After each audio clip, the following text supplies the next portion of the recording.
శివరాత్రి రోజు మనం ఎందుకు నిద్రపోకుండా జాగారం చేస్తామో ఎప్పుడైనా మనసారా ఆలోచించారా? సముద్ర మథనం జరుగుతోంది.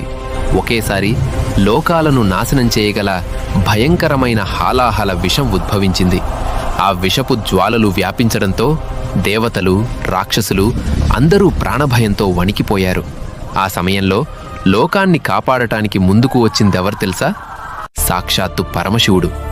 ఎటువంటి సందేహం లేకుండా ఆ మహా విషాన్ని తన అరచేతిలోకి తీసుకుని మింగేశాడు. కాని అది కడుపులోకి వెళ్తే సృష్టే అంతమవుతుందని గ్రహించిన పార్వతీదేవి ఒక్క క్షణం కూడా ఆలస్యం చేయకుండా శివుడి గొంతును బిగిగా పట్టుకుంది.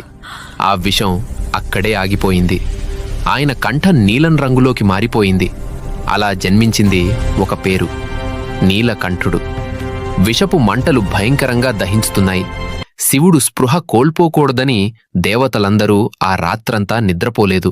భజనలు చేశారు, నామస్మరణ చేశారు, ప్రేమతో ఆయనను మేల్కొలిపారు. లోకాన్ని రక్షించేందుకు శివుడు భరించిన ఆ బాధను పంచుకోవడానికి చేసిన ఆ దివ్య జాగారమే మనం ఈరోజు ఆచరించే మహాశివరాత్రి. ఆయన చేసిన త్యాగాన్ని గుర్తు చేసుకుంటూ మనము ఆ రాత్రి మేల్కొని శివనామాన్ని జపిస్తాం.